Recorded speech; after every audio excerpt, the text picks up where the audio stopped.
Friends, আমি একটু বেরোচ্ছি আজকে গরমে। ছুটি আজকে ছুটি না, অ্যাকচুয়ালি আজকে অফিস করেও রাত্রে আসবে বলেছে। তো আজ কাল থাকবে, মানে থার্সডে ফ্রাইডে থাকবে, স্যাটারডে আবার অফিসের একটা কোনো ওদের বন্ধু অফিসের ফ্রেন্ডসদের একটা কোনো জায়গায় যাওয়ার আছে, সবাই মিলে কোনো রেজর্টে যাবে ওরা। ওখানে স্যাটারডে থাকবে, সানডে ওরা আবার আমার বাড়ি ফিরে ওখান থেকে বাড়ি যাবে। তো এখনও 4 দিন পর পর ছুটি, তো ও আসবে। তাই ওর বাবাকে বললাম যে চলো একটা জিনিস আমার কেনার আছে, একটু আমার নিজের ওষুধপত্রগুলো নেই, সেগুলো আনার আছে, আর একটু কয়েকটা জেরক্স করার আছে। তো আমার একটু কাজগুলো আছে, সেরেই আসি, কারণ আমি আসলে আমি ব্যস্ত হয়ে যাব, বাইরে বেরিয়ে আর এইসব কাজগুলো করা হয়ে ওঠে না। আর আমার হাজব্যান্ডও আছে, এই জন্য আমার সুবিধা, চলে যাই গিয়ে কাজগুলো সেরে আসি। আর আসার সময় ভাবছি একটু চিকেন কিনে নিয়ে চলে আসবো। আমার অ্যাকচুয়ালি ডাক্তার এখন বারণ করেছে বলে আমি খুব একটা বেশি খাচ্ছি না, মাছটাই বেশি প্রেফার করছি। তো চিকেনটা একটু কিনে নিয়ে আসবো, রাত্রেবেলা ভাবছি সে একটু চিকেন করে নেবো, তো ও অফিস থেকে এসে খেয়ে নেবে। কিন্তু ও বলে মা আমি তো চিকেন ডিম এইসব সবসময় খাচ্ছি, আমি একটু মাছ পাই না, বরঞ্চ মাছটা করলে ভালো। তো কালকে মাছ করব, আজকে রাত্রেবেলা একটু চিকেন করে রাখবো, এসে খেয়ে নেবে।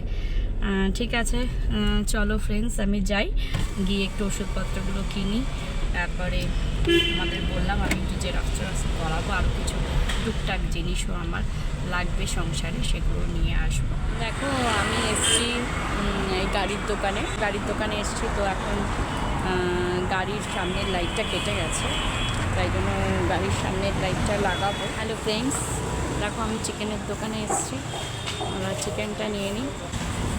চিকেন কিনছে, চিকেনটা কেনা হয়ে গেল, মেডিসিনটা নেব, তারপর বাড়ি চলে যাব। হ্যাঁ আসছে, এই যে চিকেন কেনা হয়ে গেছে, বেরোচ্ছে এবার, আসছে।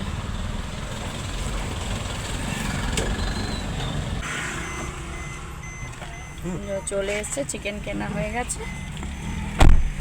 বাবা অনেক ভিড়, প্রচুর ভিড় না? হ্যাঁ 4-5 জন ছিল, পুরো 3টা চিকেন কাটলো, তারপর আমায় দিল। এখানে চিকেনের দোকানে খুব ভালো জানো তো, একটা যে ফ্রেশ চিকেনটা দেয় তোমাকে, ওই জন্য একটু সময় লাগলো। ও গিয়ে দাঁড়ালো, একদম তোমার সামনেই ফ্রেশ চিকেনটা কেটে ওরা দেয়। এমন নয় যে ওরা সকালের চিকেন বা দুপুরের চিকেন তোমাকে দিয়ে দেবে কেটে, ওরা তোমার সামনেই মুরগিটাকে নিয়ে একদম তোমার সামনেই ওরা কেটে একদম ফ্রেশ চিকেন দেয়। এই জন্য আমি এই দোকানটায় আসি, দোকানটা খুব ভালো, ফ্রেশ চিকেনটা পাওয়া যায়। দেখো বললাম আমি অনেক কাজ নিয়ে বেরিয়েছি টুকটাক, এই যে কপটা এসে গেল, দেখছে ও এখন লাইটটা ঠিকমতো জ্বলছে কিনা। এই যে এসে গেছে, এবার আমরা বেরিয়ে যাব। এবার আমরা আবার এগোই সামনে, এখনও মেন আমার ওষুধপত্র এখনও কেনা হয়নি, সেগুলো কিনবো। এইবার চলো, আমি মেডিসিন দোকানে চলে এসেছি, আমি নেমে গিয়ে মেডিসিনটা নিয়ে নিই।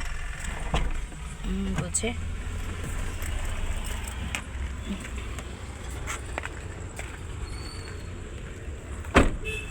মেডিসিনটা নিয়ে নিই আমি চটপট, কারণ মেডিসিনটা আগে দরকার, ভীষণ ইম্পর্টেন্ট জিনিস। এখনও আছে 2 দিনের মেডিসিন, তাও আগে থেকে নিয়ে রাখাটাই ভালো। एसे गए मैं मेडिसिन दुकान, देखो मैं मेड प्लस से मेडिसिन लेते और मेड प्लस से मेडिसिन ले लिया, अभी लेके जा रहे ओके चलो बाय। मेरा फ्रेंड भी आया था, इसके लिए उसका साथ हिंदी बोलते बोलते मेरा हिंदी निकल गया। चलो हमार मेडिसिन केना हो गेছে, এবার আমি যাই, এবার বাড়ির দিকে যাব।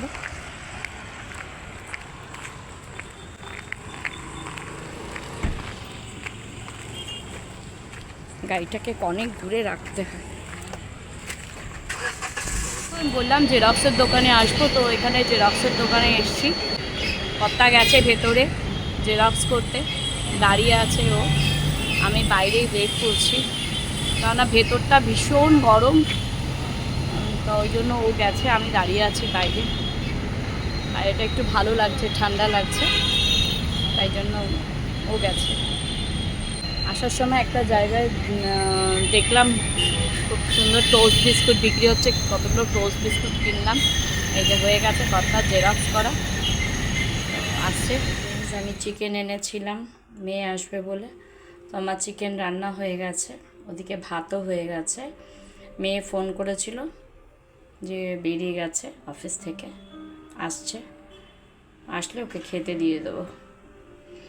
হ্যালো বন্ধুরা, তোমাদের সঙ্গে এটা না খুব মজার একটা রেসিপি শেয়ার করছি। দেখবে অনেক সময় বাড়িতে পাউরুটি বেঁচে যায়।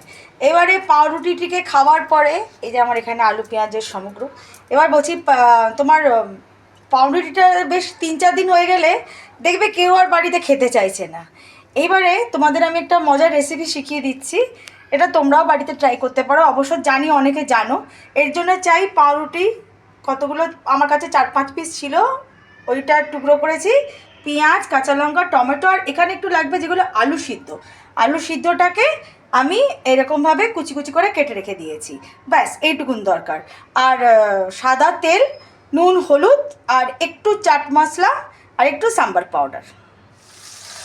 কড়াইতে সাদা তেল গরম করা হয়ে গেলে এবার আমি ওর মধ্যে পেঁয়াজ, কাঁচা লঙ্কা, আর টমেটো, আর নুন, হলুদ, চাট মশলাটা আমি পরে দেবো, নুন, হলুদ, একটু সাম্বার মশলা পাউডার। যদি তোমাদের কাছে কারিয়া পাতা থাকে তোমরা কারিয়া পাতাও দিতে পারো, কিন্তু আমার কাছে কারিয়া পাতা এখন নেই, সেই জন্য আমি দিতে পারলাম না। এবারে এটাকে সবগুলোকে বেশ ভালো করে লাল লাল করে ভাজা হবে। এটা কি বলো তো, অনেক সময় না বাড়িতে বাচ্চারা টিফিনেতেও তুমি দিতে পারো, একঘেয়ে স্কুলের টিফিনের জন্য এটা বেশ ভালো, কারণ আলুটা আছে বলে পেটটাও ভরা হয়ে যায়। আর বাইরের এই গরমকালে বাইরের থেকে জিনিস কিনে এনে খাওয়াটা, বিকেলবেলা একটুখানি সন্ধ্যেবেলা কিছু খেতে ইচ্ছে করলে এরকমভাবে তোমরা বানিয়ে দেখতে পারো। পেঁয়াজটা আর টমেটোটা ভালোভাবে ভাজা ভাজা হয়ে গেলে প্রথমে আলুটা দেবে, আলু দিয়ে খানিকক্ষণ এটাকে ভাজতে হবে। কেটে রাখা পাউরুটির স্লাইসগুলো ছোটো ছোটো করে কাটা যেগুলো, সেগুলো দিয়ে একটু নাড়িয়ে ঢাকা দিয়ে দিতে হবে, কারণ কি বলো তো, ঢাকাতে এটা নরম হয়ে যাবে। তা আস্তে আস্তে আস্তে আস্তে পুরো নিচের থেকে এটা পুরো মাখা মাখা মাখা মাখা টাইপের হয়ে যাবে, কিন্তু একটু টাইম দিয়ে গ্যাসটাকে সিমে করে। আর তুমি এটাকে প্রায় মিনিমাম 5 to 10 মিনিটসের জন্য সিমে এটাকে ঢাকা দিয়ে রেখো। যখন খুলবে দেখবে পাউরুটিগুলো নরম হয়ে গেছে। আমি বললাম না এটা 3-4 দিনের পুরনো পাউরুটি, সেই জন্য পাউরুটিগুলো একটু শক্ত শক্ত আছে। তো এবারে এটাকে তলার থেকে এরকমভাবে মশলাগুলোকে সমস্ত এগুলোকে মাখিয়ে নেওয়ার পর এবারে আমি এখন ঢাকা দিয়ে দেব 5 to 10 মিনিটস। দেখো তোমাদের বলছিলাম না, ঠিক আমি ঠিক 10 মিনিটের মতন রাখার পরে ঢাকাটা সরিয়েছি, দেখেছো পাউরুটিটা কি সুন্দর নরম হয়ে একটা আলুর মশলা টশলাগুলো সমস্ত পাউরুটির গায়ে লেগে গেছে, এবং পাউরুটিটা এখন এত নরম হয়ে গেছে, মানে সেই শক্ত ভাবটা একদম চলে গেছে এটা ঢাকা দেওয়ার পর। এইবারে অলরেডি আমি একটু চাট মশলা দিয়ে দিচ্ছি, তোমাদের যদি ইচ্ছে হয় তাহলে তোমরা এটার ওপরে টমেটো সস, চিলি সস দিতে পারো, বা নাও দিতে পারো, এমনিও খেতে পারো, সেটা তোমাদের ইচ্ছে। এবারে তোমরা একবার ট্রাই করো বাড়িতে, ছোট বাচ্চাদের জন্য। অনেক সময় বাচ্চারা বায়না ধরে যে কি, মায়েরাও ভাবতে পারো যে কি টিফিন বানাবো। এটা টিফিনের জন্য মোটামুটি এটা পেট ভরা একটা খাবার। তোমার এখানে বেশি তেলও লাগছে না, এবং সমস্ত কিছু ঘরের উপাদান দিয়ে তৈরি, কোনো মশলাপাতিও নেই, কিচ্ছু নেই। কাঁচা লঙ্কাটা তোমরা ঝাল বুঝে দেবে বাচ্চাদের, আর চিলি সস, টমেটো সস দিয়ে সুন্দরভাবে গার্নিশ করে বাচ্চাদেরকে দিতে পারো। দেখো আলটিমেটলি আমার এটা ডান।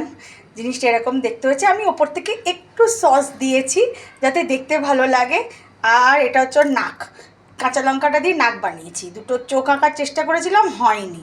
এবারে এইটাকে তোমরা খেয়ে বলো, এবং এই আমার এই রেসিপিটার তোমরা একটা নামকরণ করো যে এটা কী, এবং কমেন্ট সেকশনে তোমরা লিখে জানাও। ঠিক আছে, তোমাদের কমেন্টের অপেক্ষায় রইলাম। Bye bye.